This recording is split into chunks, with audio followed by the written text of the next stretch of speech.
За сайн байцгаана уу? Төвшөөгийн подкаст эхэлж байна. Төвшөөгийн подкаст энэ удаа зочинтойгоо ярихад бэлэн болоод байна. Энэ удаагийн манай зочин болвол шивэдтэй бас тун ойролцоо амьдран суугаа. За Францад амьдран суугаа. Манай Түшиг энэ удаа бас манай зочноор ороод байж байна. За тэгээ Түшгийг болвол сүүлийн үед манай залуучууд болвол тэр дундаа 10 жилийн хүүхдүүд бол маш их мэддэг болсон YouTube channel-аар нь. Тэгээ доор гарч байгаа та бүхэн энэ YouTube channel-аар нь бас Түшгийн маань хийдэг одоо контентуудыг бас үзэж болно. За тэгээ та бүхэн бас Түшгийн маань Facebook руу орж одоо бас сонирхоорой гэдгийг бол хэлмээр байна. За орой мэд үргийа Түшгээ. За орой минь. За.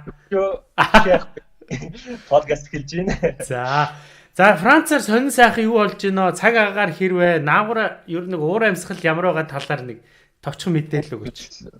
Ерөнхийдөө жоохон сэрүүсцэн. Тэгээ жоохон Парис, Франц ер нь жоохон бүүдгэр ийм орон яг тийм нар байхгүй, тийм бүүдийсэн бороотой хуурай биш тийм аюу чиглэх бороотой яг л ийм бүүдгэр л байна. Ер нь бол одоо энэ бүүдгэр цагаагаас аюу тасаал байж. За тэгээ өнөөдөр бид хоёр юуны талаар ярих вэ гэхээр би бас Түшгийг бас хараад ер нь бас мундаг байгааг бол хэлмээр нь яагаад гэхээр хүм бас цаг хугацааг хоногийн 24 цагийг бас яаж зохицуулж яаж амжуулж болдгийм бэ гэдэг бол Түшиг бол үлгэрлэн үзүүлж байна. За YouTube channel-аараа маш олон ганцаарх нэрнэ тэр олон контентуудыг хийж байна. Дээрээс нь та бүхэн Facebook-ээр нороо хараараа сайхан бие хөгжүүлсэн байна тий. За тэгээ дээрээс нь бас амьдрахын хажуугаараас ажил төрөл бас өрчнөө бас юмнуудыг бас зохицуулна. Энэ бүгдийг бас зохицуулж ин тэгэхээр бас цагийн зөв хуваарлтын талаар бас ер нь яаж энэ цагийг зохицуулдаг вэ? Энэ дээр бас нэг жохон товчхон мэдээлэл өгөөч. Тэгээ хоёулаа үндсэн яриа руугаа орё гэж бодож байна. Тий. Мэдээж цагийн хуваарлт бол хамгийн чухал. Одоо хэрвээ залуучууд үзчихвэл ер нь цагийн хуваарлтыг хийгээд сурчих юм бол ер нь тэгээд бус нь бол яг уу цаг хугацааны аяанда сурах боломжтой гэж бодож байна. Цагийн хуваарлт ер нь бол аюул чухал. Ялангуяа одоо нөгөө сошиал аюул хөгжсөн. Хүмүүс сошиал дээр аюул их цаг хугацаагаа одоо үр дүнгүй үрэх магадлал аюул их байдаг. Тэгээд тийм учраас яг цагаа зөв хуваарлаад би тэгэхэд одоо жишээ нь зүгээр бодит нэг бяцхан зөвлөгөө хэрвээ өгөх юм бол хэрвээ залуучд үлжээвэл өглөө босоод шууд сошиал руу орохгүйгээр өглөө босоод өөртөө хэрэгтэй гэсэн яг хамгийн чухал зүйлээс ажиллаа эхлүүлвэл аюу үр дүнтэй юм шиг үлээ. Би яг тэрийг хэдэн сар туршаад аюу гоо надад үр дүнгээ өгж байгаа. Өглөө хэдэд босоод байна? Өглөө нэг эрт бол босдгүй маа би 8-9-ийн хооронд ихэдэ босдсон юм. Аль болохоор сэрүүлэггүйгээр өөрөөрөө босхийг хичээдэг. Гэтэ хаа юм мэдээж сэрүүлэг ордог. Тэгээд оройд бол ер нь эрт дундах ер нь бол тийм жоохон хэцүү гэх юм уу? Залуу ер нь жоохон тийм оройдоо эрт дунд нь хэлээрээ жоохон хаяа хангалттай ядраагүй үедээ нойр хүрэхгүй тохиолдсон. Тийм учраас яг хангалттай ядрахаар бол гайгүй. За тэгээд Түшиг маань бол одоо сүүлийн үед маш эрчимтэй YouTube дээр бол контент хийж эхэлсэн байгаа. Тэгээд YouTube channel бас хөгжүүлж байгаа. Тэгэхээр YouTube channel-ыг ер нь яаж хөгжүүлүүл дээрээ ер нь ямар шугамар хөгжүүлүүл дээрээ дээрээс нь YouTube-ээр бас мөнгө олох бололцоотой болоод ирсэн шүү дээ тий.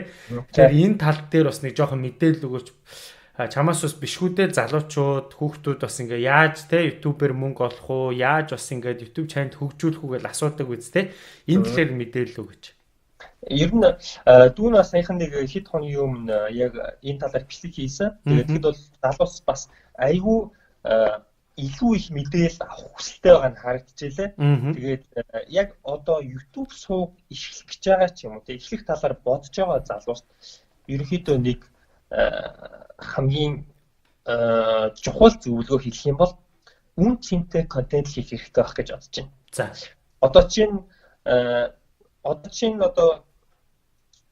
чинь танаас үүдэрч яав тийм үү? Positive Mongolians яг ингээд зөвхөн влогоор дагнаагүй. Хажуугаар нь подкаст хийгээ залуучуудад орны залуучуудтай холбоо яриад те хүмүүс холбоо яриад энэ тийм ээ үн цэнтэй контент яг өгж байгаа байхгүй юу? Одоо шинээр сууг нээх гэж байгаа залуучтай хамгийн том алдаа нь юу вэ гэхэлэр зөвхөн тоглоом тоглох юм уу те. Эсвэл зөвхөн хувийн амьдралаа харуулдаг ч юм уу те. Тэр нь жоохон алдаа байдаг. Яагаад вэ гэхээр зөвхөн хувийн амьдралаа харуулаад зөвхөн эсвэл тоглоом тоглох юм бол хүмүүс ирж үздэггүй. Яагаад үзэгчид улам ухаантай болоод байгаа учраас үзэгчид өөрсдөө ашигтай зүйлийг л үзнэ. Энэ контентыг үзснээр надад ямар ашигтай юм гэдгийг хүмүүс хардаг учраас зөвхөн одоо түвшгийн хувийн амьдрал гэдэг ч юм уу те. Энэ бол хүмүүст нэг сонир биш. Түвшиг энэ бичлэгээр хүмүүс юу ойлгож байна? Хүмүүст ямар ашигтай юм? Үзэж байгаа хүмүүст ямар ашигтай гэдгийг хамгийн түрүүлж бодох хэрэгтэй гэж бодож байна. Тэгвэл одоо ямар нэг контент хийхээс өмнө үзэгчийнхээ өмнөөс өөрөө бодож иж одоо үзэгчд юу хэрэгтэй вэ гэдгийг бодож иж контент хийх хэрэгтэй байна мөн үү? Тэг яг зөв. Одоо чинь сум эхэлж явах хамгийн хэцүү байдаг. Та бол яг нэгж байгаа. Яг эхэлж явахд хүмүүс нэг үздэггүй, тоодгүй те. Яг энэ эхэлж явах үеэрээ би хүмүүст үнцэнтэй контент хүргэсэн миний давуу тал одоо би аазтай гэх юм уу? Яг тийм болсон юм шиг ба. Тэгээд хүмүүст үнцэнтэй мэдээлэл хүргээд үзэгчд өсөөд эхлэхээр дараа нь дүүн яг entertainment чиглэл рүү орсон л доо. Хүү баримт гээл те. Жоо тийм хаяа аимшигын юм шиг хаяа тийм сонирхолтой юм шиг тийм бичлэгүүд оруулаад тэгээд юу хүмүүс яг залуучд гардаг алдаа гэх юм бол намайг одоо юу хийж байгааг шууд дуурайгаад гэх юм бол бас яг үзэгчтэй бас 100% татахгүй байх гэж бодож чинь. Эхлээд миний эхлээд хийж байсан шиг үн цэнтэй контентийг л ер нь хүргэх юм бол ер нь айгүй давуу талтай. Тэгээд дүүн нэг нэмжлэхэд уяа гацсан уу? Одоо зүгээр болчихлоо тий. За. Дүүнгээд нэг нэмжлэхэд яг ийм учраас 7 хоног болгон сувгуудыг шаут аут хийж байгаа. Дөнгөж одоо бусдад үн цэнтэй контент хүргэж байгаа, шинэ эхэлж байгаа залуучууд байгаа шүү дээ. Аюу хэцүү үе дээр байгаа. Яг тэр үе дээр явж байгаа хүмүүсийг дүүн сувгаараа яг уу дамжуулаад шаут аут хийж байгаа.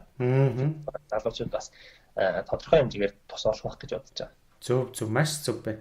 За дараагийн нэг супер асуулт байна. Тэр нь юу вэ гэхээр одоо энэ онлайн ертөнцөөр хүмүүс мөнгө олдог болчихжээ тий. За тэгээ дээрээс нь чамаас бас зөндөө асууж байгаа үз яаж одоо энүүгээр дамжуулж мөнгөтэй болох вэ? Битээрээс хүртэл аяг их асуудаг.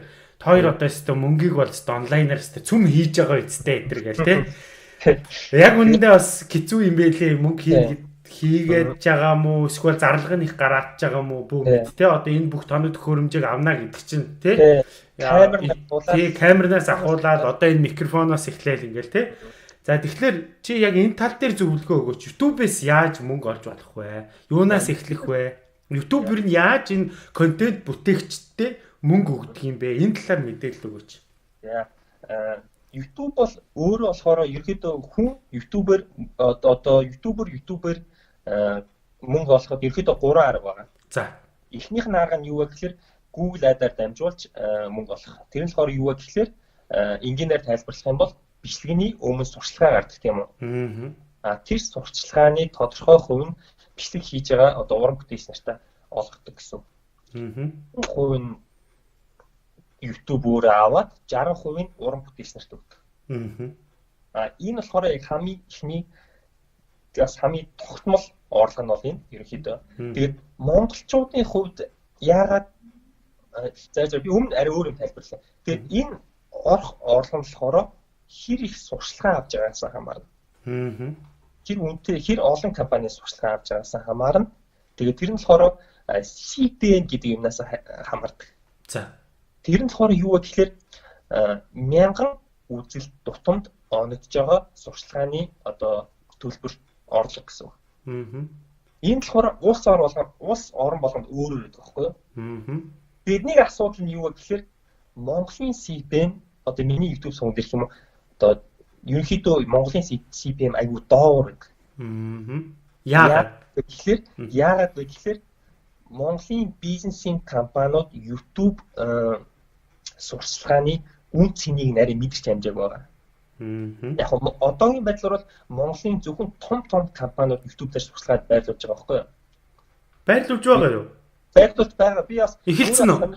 Би бас өөрөө сонирхоод бас Монголд байгаа хүмүүс асуусан л та. Ямар сурчлага гардыг гэхэд ерөнхийдөө бас компаниг яг яагаад вэ? Ер нь бол том компаниуд яг ер нь бол энэ сошиалын үн цэнийг мэдрээд эхэлсэн. Яг том компаниуд гэхэлэр миний бодлоор би яг юу гэж үзмэ гэхээр том компаниудын маркетингийн менежерүүд нь ерөнхийдөө бас гадаадд сургууль төгссөн сошиалын үр ашгийг мэдэрсэн байдаг учраас тэр одоо чанартай одоо боловсрол хүчнүүд том компаниуд шууд ороод тэр том компаниудаа энэ YouTube-ийн сурчлага гэдэг чинь айгүй ашигтай шүү. Айгүй хямдхан, айгүй ашигтай хүмүүсийн анхаарлын төвд орно гэдгийг тэр маркетингийн хаалтаа хэлсэн юм шиг байна.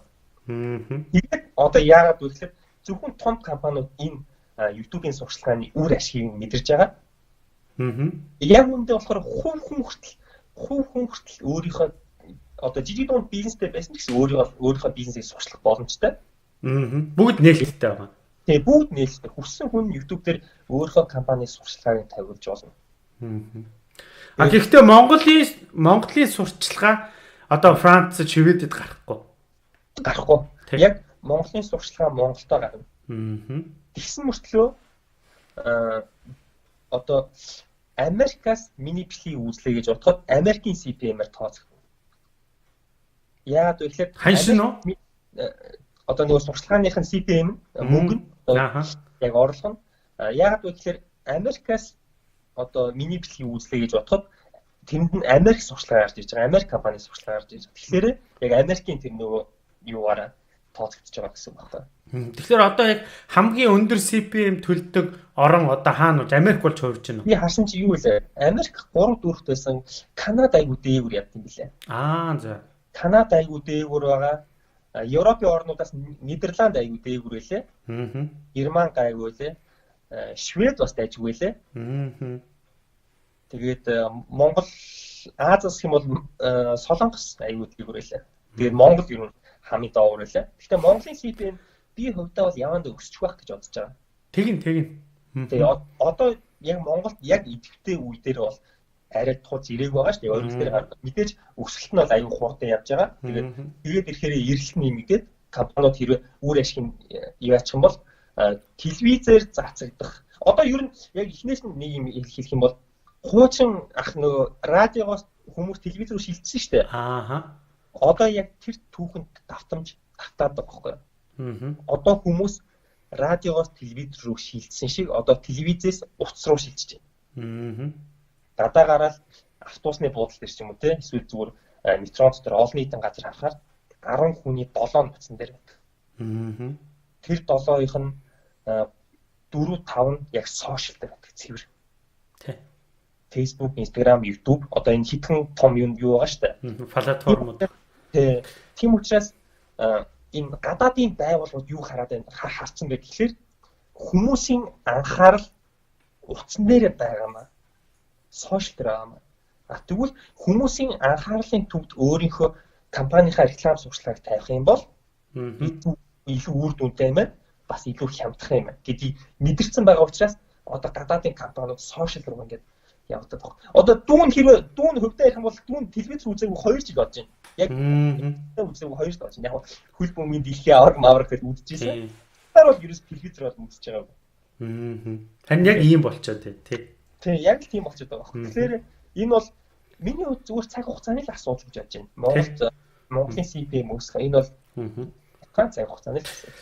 За тэгэхээр энэчнээс сонсож байгаа улсууд манай залуучууд эдгээр ах юм бол Монголынхон CPM-ийг ихсэхийн тулд Монгол залуучууд маань бол өөрсдөө YouTube энэ онлайн ертөнцийг өшөө илүү зөвөр ашиглаж зөв сурчлагаануудыг хийх хэрэгтэй юм байна. Дээрээс нь бид өөрсдөө бас контент үйлдвэрлээд эхлэх юм бол энэ бол цаг хугацааны асуудал гэж түшигч хэлж гин би ч бас энэтэй бол санал нэг байдаг. Хизээ нэгэн цагт одоо тун удахгүй дээ барыг 3-4 жилийн дараа өстой макс нь яг Монголын одоо энэ рекламуудын CPM нь ингээл дээшээ гараад ирэхэд бид нэр одооноос эхлээд энэ YouTube дээр өөрийн гэсэн орон зайгаа өөрсдийн гэсэн туршлагаа хөрвүүлсэн байх юм бол тухайн үед бол бид нэр энэ орон зайг болоод маш чанартайгаар өөртөө ашигтайгаар эргүүлж чадна. Яг тэр CPM дөнгөж ихссэн үнэлгээ нь өндөр байх үед та эхэлж явах юм бол тичнээс одоо шанагдаж авах юм нь маш жоохон байх болно шүү гэдэг имийг бодох хэрэгтэй. Тэгээ хин төрүүлж одоо яг энэ дэр байр сууриа олох олсон нь гэдэг байгаа шүү дээ тий. За ер нь бол YouTube энэ юунаас ингээ мөнгө олох юм дээр бол ер нь бол ингээд нөгөө мөнгө олох зарчмыг нь бол хоёлаа ингээд үндсэн одоо юм нь бол ярьчлаа шүү дээ.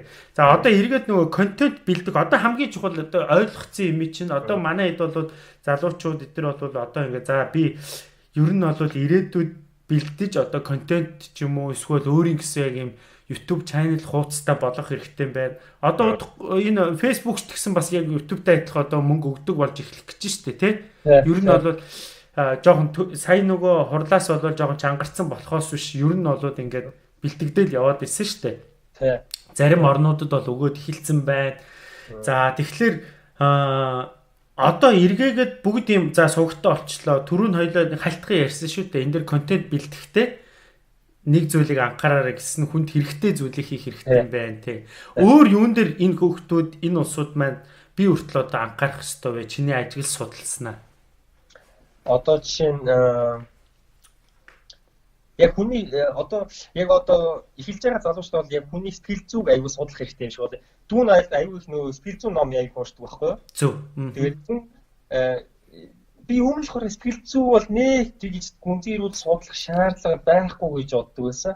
Сошиал руу орсны дараа яг энэ сэтгэл зүй хүний сэтгэл зүйг судлах ер нь хамгийн чухал юм байна гэдгийг ойлгоод ирж байгаа байхгүй юу? Хүн ер нь юунд дуртай байдیں۔ Хүн юунд дургүй байдیں۔ Хүн яг юунд татагддгийг гэдгийг мэдээд эхлэхээр хийж байгаа контентэнд тэрийг шингээж өгөөд шингээгээд тэгэхээр хүмүүст аягүй тийм юутай байгаа байхгүй юу? Хүмүүст аягүй хүрч байгаа байхгүй юу? Одоо чинь нэг юм юу байдаг байхгүй юу? Нэг юм статистик байдаг байхгүй юу? За. Хүмүүсийн сэтгэл хөдлөл ямар контент дээр илүү татагддаг вэ гэдэг нэг юм судалгаа байдаг байхгүй юу? New York Times хийсэн аягүй том судалгаа. Энэ аягүй их хөрөнгө орсон судалгаа. Нөөдлөн билүү тэрний өмнө жил авсан судалгаа. Тэр нь болохоор би тэрийг үзэж хахад хүмүүсийн 15% айх дуртай гэж байгаа. Айцаас авах мэдрэмжинд нь айцаас авах юм нөгөө яг сэтгэл зүйн кайф гэж байгаа шүү. Тэгээд түүн ягаад одоо эвгүй баримтууд хийж ирсэн бэ гэхээр тэрийг хараад хүмүүсийн ихэнх нь энэ айх мэдрэмж энэ айх одоо жишээ нь юу гэдэг те сүрдэх мэдрэмжинд аюу дуртай байт юм байна. Ер нь энэгээр нэг контент хийгээд үзье гэд хийгээд үзэхэд аюу гоё ингээд явж байгаа. Тэгэхээр залуусд бол хандаж ирэхэд зүгээр нэг яг ингээд яаж азар ингэж яах биш. Судлаад жоохон ухаад ингээд явах юм бол илүү их цаг хугацаагаар. Тэр дундаа манай Монгол залуучууд одоо бол маш азтай байгаа шүү дээ. Энэ дөнгөж шин салбар.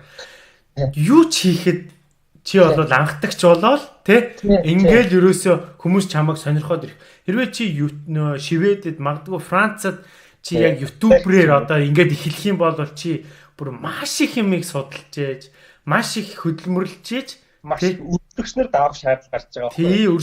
Чиний өрсөлдөгчнөр ингээл гараад ирнэ. А хэрвээ чи зөвхөн нэг одоо жишээ нь зөвхөн айдсаар контент хийдэг ч юм уу зөвхөн тэ хүүхдүүдэд зориулсан контент ингээл хийх юм бол ерөөсөө өөр өрсөлдөгч байхгүй л байна. Энэ бас нэг төрлийн монголчуудад зориулсан давуу тал тий. Тий амар том давуу тал. Одоо чинь би одоо англиар яриад Америкчууд зориулсан контент хийх юм бол доотлол нь одоо хэдэн 10 100 өрсөлдөгч нар байна. Хэдийн хүмүүс хийцэн ба.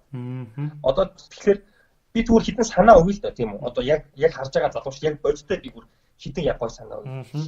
Дэлхийд дээр байгаа хамгийн их орлого олдог хүүхдийн сууг байдаг. 7 настай хүүхд билээ. Ryan Toy Review гэдэг нэг сууг байгаа. Тэр болохоор орлого нь бол амар олтой. Дэлхийн хамгийн их орлоготой сууг юм чи. Тэгээд тэр болохоор хүүхд рүү чиглэсэн хүүхдийн яг хүмүүс рүү чиглэсэн контентууд бас айгүй эрэлттэй байгаа. Монголд яг тэр талаар яг гоё тийм сувг байхгүй гэж бодож байна. Би бас яг өөр яг анзаараагүй. Тэр тал дээр бол маш том. Одоохондоо гарч ирсэн сувг байхгүй шүү дээ. Яг гарч ирсэн сувг байх. Яг хүүхдүүдтэй тэрийг үзүүлчих гээд одоо тий. Яг тэрийг үзүүлэх гэсэн яг сувг байхгүй. Нэгдүгээр хоёрдугаар жишээ нь юу гэдэг вэ? Монгол сагсан өмнөх хүмүүс аяг санагдав. Яг нэг хүн гараад сагсан өмнөгийг монгол хэлээр заах юм бол тэр бол айгүй их хэрэлттэй байна. Энэ бол айгүй гой санаанууд өгч байгаа шүү. Энэ бол яг бэлэн санаа. Энэ бол яг бэлэн хол явах санаа. Энэ бол яг өнөөдөр яг одоо энэ подкастыг үзэж байгаа залуучууд сонсож байгаа залуучууд яг төвшиг яг ингэж хийж чинь яг хийх юм бол 2 жилийн дараа надад баярлалаа тий. Яг эрэлт ихтэй байгаа юмуд бол Монголд аюу олон байгаа. Тэгээд тийм учраас аюу боломжтой цаг үе байна. Тэгээд энийг л ашиглах хэрэгтэй шүү ер нь бол. Тийм Хоёулаа айгүй зөв юм яриад байна л та. Тэгээд хамгийн гол нь энэ сошиал ертөнцийг зөв ашиглаж чадвал, зөв хэрэгжилж чадах юм бол энэ өөрөө уртын хугацаанд айгүй их юмыг танд өгнө, маш айгүй их юмыг танд заа. Тэгээ энэ бол энүүгээр зөвхөн амьдарч байгаа өчнөө онсууд байна шүү дээ, тий? Яг сая таны хэлдэг уртын хугацаа гэдэг бол амар ч бол. Залуус ямар алдаг гаргадаг вэ гэхээр түшиг өнөөдөр YouTube-ээс мөнгө олж болоод тэгвэл би маргааш сууг нээгээд сарын дараа гэхэд би юу дажгүй болчих юм шүү гэсэн юм огцом хүлээлт үүсчихдэг байхгүй. Тэгээд сарын дараа яадаг вэ гэхээр цөөхөн хүн үзэхээр яг миний бодож исэн шиг биш юм байна гэж шантардаг ч юм уу тийм. Тэгээ шүү болдог тий. Тэгээд яц бэлий энэ шалт бодлоо юм байна гэл тий. Тийм учраас юу хэлэхэд байна вэ гэхээр энэ бол урт хугацааны ажил. Урт хугацааны ажил. Яг үнэхээр хүн бичлэг хийх дуртай бол энд орох хэрэгтэй. Зүгээр зөвхөн мөнгөний төлөө яах юм бол ер нь бол нэг хол явахгүй. Тийм шантарлал нь ер нь мэдэгдчихэв.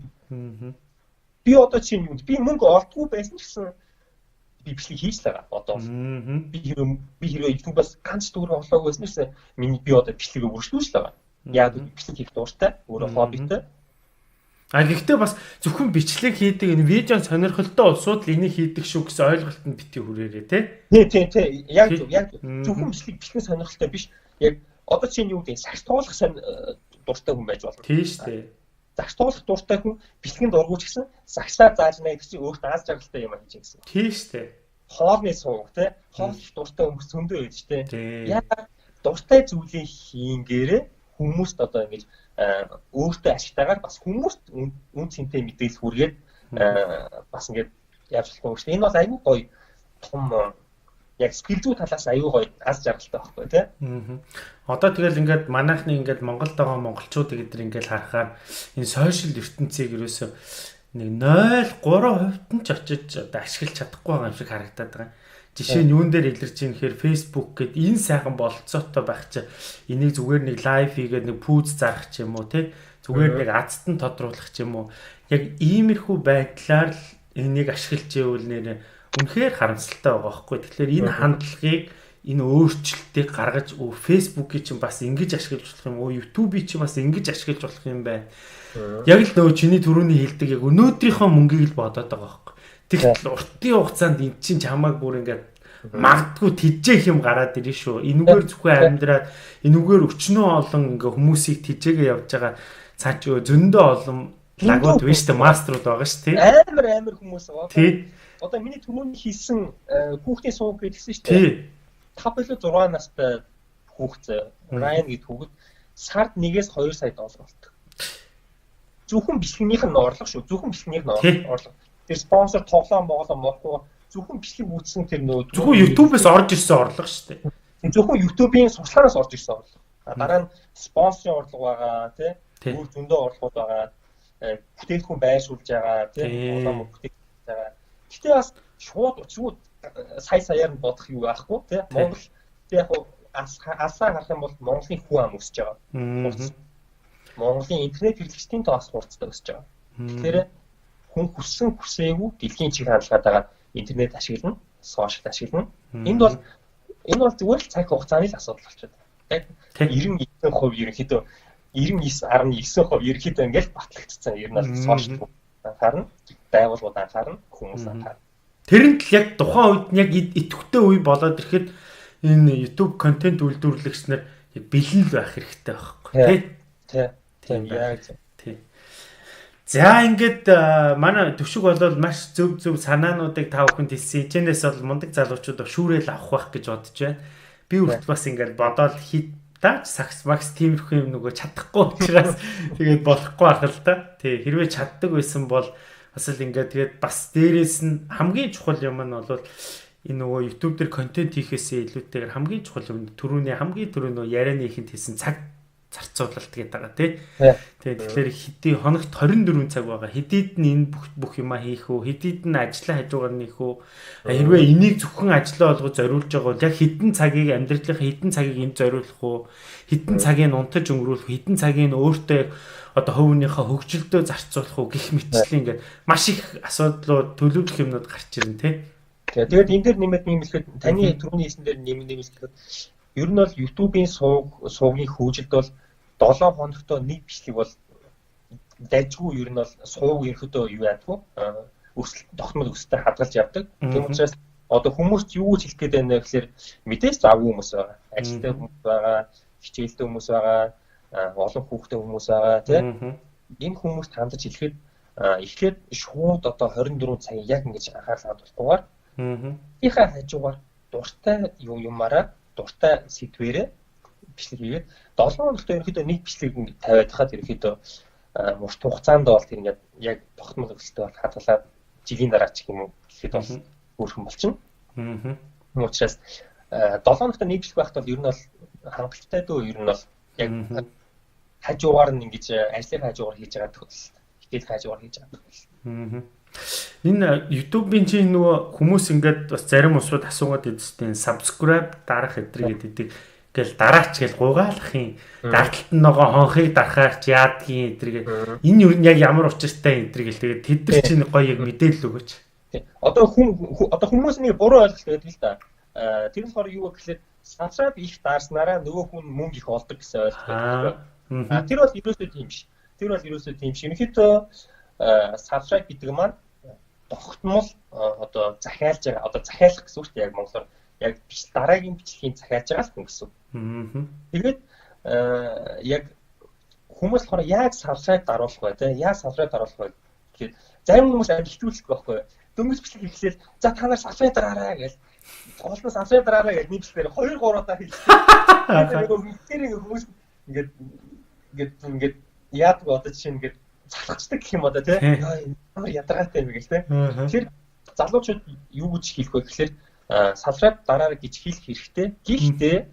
Гэхдээ миний түрүүний хэлсэн шиг эхлээд үн цэнтэй мэдээллийг хүргэж байгаа. Дараа дарах юм бол нөгөө хүн үлдэж байгаа хүн чинь үн цэнтэй мэдээлэл үүссэн учраас баг ингээд өөртөө юм шиг тийм яг сэтгэл зүй талаасаа тийм өөрөө баг юм ямар нэг хийх ёстой юм шиг тийм байдалд ингээд хүрдэг байхгүй. Юу гэхээр хэрвээ үн цэнтэй бичлэг хүрсэн тохиол дараа нь нэг хальтай subscribe ямар ч хийгээрэй гэж сануулчих юм бол хүн бол subscribe дарна. Одоо юу гэдэг 10 минут бичлэгэн дээр 10 минут subscribe гэх юм бол ер нь хүмүүс таахгүй. Тийм шүү дээ. За тэгээд та бүхэн бас хэрвээ бит хоёрын энэ ярьсан зүйлмээ та бүхэнд үн цэнтэй санагдсан болвол тэгээд манай төвшгийн уудсан дээр бас манай уудсан дээр subscribe дараарай гэдгийг хэлмээр байна. Тэ. Ерөөс чиний түрүүний хэлдэг чи ямар гоё хэл зүүрлүүлж хэлвэ те. Тийм гоё үн цэнтэй юм авч байгаа хүн чинь өөрийн мэдлгүй тэр нөгөө өөрийнх нь нөгөө хүний нөгөө тэр одоо арин шингаараа нэг ямарваа нэг юм үйлдэл эргийг хийх ёстой юм шиг те санагддаг гэж. Арин шин юм тийм байхгүй. Хүнд юм өгвөл нөгөө хүн буцаж өгнө. Одоо амьдрал дээр жишээ нь хүнийг магтахаар хүн буцаад ингээ магтмаар санагддаг тийм ингээд нэх гой харилцаа үүсдэг те. Энэ харилцаа үүсдэг. Яг л ердөө тэрэн шиг. Хүнд хэрэгтэй юм заагаад өгч юм бол нөгөө хүмүүс чинь за түгшийг subscribe бич те. Түгшний хахаас үгийг subscribe бич. Энэ аюу хэрэгтэй юм ярьдаг гэдэг. Тийм учраас энэ бол бас аюу чухал. Энэ бол аюу шудраг л да тий. Тийм аюу чухал. Тиймдээ хэрэгтэй байна л гэдэг маань өөрөө сошиалын тэр нөө зөв хэрэглээ гэж та сая ярьсан шүү дээ. Яг тэр зөв хэрэглээ гэсэн. Зөвхөн юу гэдэг зөвхөн одоо нэг хар бараа мэдэн дээр доор нь комент бичихтэй биш те. Тийм бол комент бичиж байгаа хүнд нь ямар ч ашиг байхгүй. Нөгөө мэдээллийн их үсэг нь болохоор цаанаас юм цоон байгуулалтын мэдээллүүд заримдаа явдаг. Facebook-ээр юу гэдэг те. Тэр уус төрчин эсрэг одоо талынхан ингээл нэг жоохон ярихтай юу яг тэрэнд нь ард иргэд ингээд бас хит ингээд нөө ороод тоглолтонд нь ороод гэх юм уу ингээд доор нь хит хэрүүл үсгээл те ингээд жоохон сөрөлгөнд дарагдах юу байдаг. Яг тэрийг ихэд ойлгох хэрэгтэй. Яг над ер нь хэрэгтэй юм уу гэдгийг асуух хэрэгтэй. Үзэгчд одоо энэ үзэж байгаа хүмүүс байвал ямар нэг юм үзгийнхаа өмнө энэ ер нь над хэрэгтэй юм уу гэдгийг л өөрөөсөө асуух хэрэгтэй. Хүн болгоо ингээд асуугаад сурч юм бол Монголын контент хүссэн хүсээгүй хөгжлөө олоод хөгжнө. Тастаад нөгөө. Тий, сая жоохон гацлаа. Хүссэн үсээгөө хөгжлөө олоод явнаа гэх юмыг бас сая хөгжлөө олоод явна. Хэрэглэгчнэр нь ухаантай болчвол үйлдвэрлэгч нь ядагаа л ухаантай болсон гэсэн. Тий. За тэгээ манай монголчууд одоо контент гэдэг энэ ойлголтыг энэ зүйлийг болохоор одоо зөвхөн нэг тий нэмэх 17-гоор ч гэдэм үү те. Бас нэг одоо юу гэдэг чимдээ зүгээр л нэг гошин шог тийм юмар үенчил контент штэ гэж ойлгож ивэл тэр бол контент биш шүү. Яг хуу нэг талаараа комеди контент мөн л доо. Гэхдээ контент гэдэг энэ том өргөн ойлголтыг зүгээр л одоо нэмэх 17-гоор бусад энэ хошин шогийн юугаар ингэж төсөөлж ойлгох юм бол би контент хийн тэгэхээр би заавал нэг хошин шогийн юм хийх ёстой юм биш гэж ойлгох юм бол буруу шүү гэдгийг бол сүулт нас хэлмээр байна. Тэ? Одоо яг дүүийнх нь анзаарснаар бол хүмүүс илүү ухаантай болоод байгаа учраас энэ контентуудын үн цэнийг хэмждэг болоод одоо ерөөдөө хүмүүс нэх бас учиргүй бас зөвхөн гэдэг хошин шог гэдэг бас байх юм ойлчих бас. Цаг хугацааны үн цэнийг мэдэрсэн энэ юу надад хэрэгтэй юм. Надад ямар хэрэгтэй юм гэдэг асуултыг тавиад сурцсан. Мэдээж хэрэгтэй зүйл байгаа. Юу гэдэг хар бараа юм донд хаяа гэдэг инех бас гоё шүү дээ тийм. Тэгэхээр хажуугаар нь юу яг юм миний цаг хугацааны үн цэнтэй нийцэх үү гэдэг асуултыг яг тавиад эхлэхээр одоо ерөөдөө яг зүг бодролтой ороо явчихна гэсэн үг. Зөв. Би бас яг тэгэж боддоо штэ. Цаг хугацаатай холиол яг чиний ярьсантай ингээд хэлье гэж бодчихлоо. Цаг гээгүй гэнт.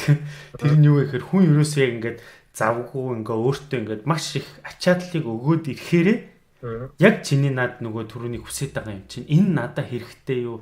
Би энэнд өөрийнхөө үнэтэй цаг хугацааг яг энэ юмд би зарцуулах нь зөв үү гэд бодоод ирдэг юм байлээ.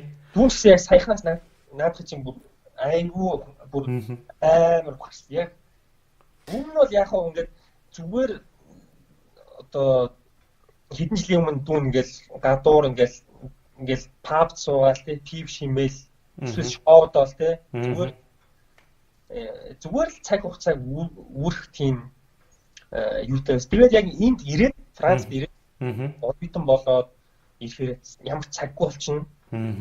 Тэгээд хараад заавал номын санд суух ёстой. Номын санд сууж хичээлээ хийхгүй бол яг хаатлах хичээл хийхгүй, хичээлээ ойлгохгүй бол сургуулаа төгсч чадахгүй. Гэхмэтчлэн ингээд шахалтууд ороод ирэхээр жоохон тийм яг стресс хэмжээндээ байна гэж байгаа шүү дээ. Яг хэрэгтэй бас стресс яг нөгөө яг тийм хэмжээндээ яг стресстэй ингээд яагаад тэгэхээр бусад хэрэггүй юмнуудаа ингээд амьдралаасаа шахаад эхэлдэг. Яг тэгэхээр яг цаг хугацааны үн цэнийг ухаарал хэлж юм гэсэн.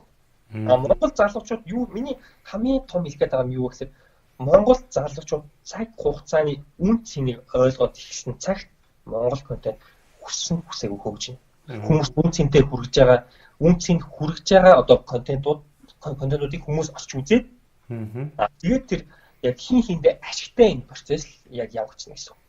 Гол нь хиндээ яг ашигтай байх хэрэгтэй. За тэгээд манай залуучууд өнөөдөр чигтэрийг ярьсан зүйлээс бас нэлээд хэмиг ойлгож авсан баг. Хамгийн гол юм нь ерөөсөө YouTube-ээс мөнгө олоод баяжхтаа бид хоёр баяжаач гэж гол ярьсангүй. Бид хоёрын гол хэлэх гээд байгаа санаа нь бол тий цаг хугацааг зөв зарцуулж чадах юм бол та юу ч бүтээж, юу ч өөртөө хэрэгтэй, өрөөлт хэрэгтэйгээр бүтээж чадна.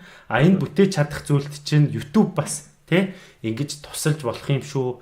Онлайн орчин бас зөв байх юм бол танд бас эргээгээд ийм зөв хандлтыг өгч чаддаг юм шүү гэдэг зүйлийг л ярих гэж бид хоёр хичээлээ ойлгуулах гэж хичээлээ. Тэгээ ойлгуулж чадсан байхаа гэж бодож байна.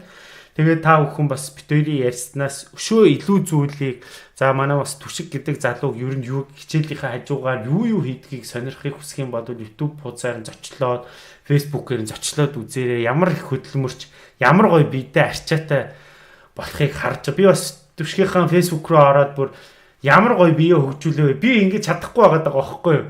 Би бас фитнес гэл хаяатаа явдгийг тэгэл одоо заримдаа тэгэл амжихгүй тэгэл чи бол айгүй яг тийм төвшөнд очино гэдэг чинь маш их хөдөлмөр, маш их тэг хичээл зүтгэл бас шаарддаг юм байлээ.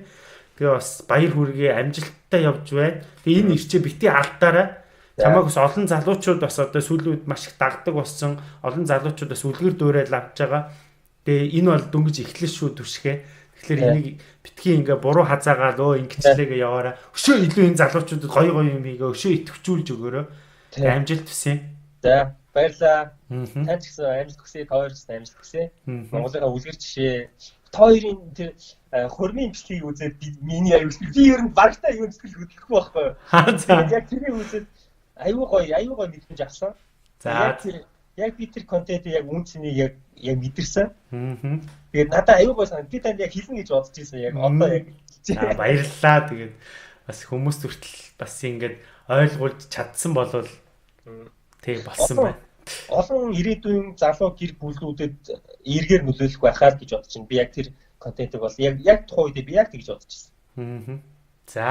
За амжилт хүсье. За тэгээд цаашаа яваад байгаарай.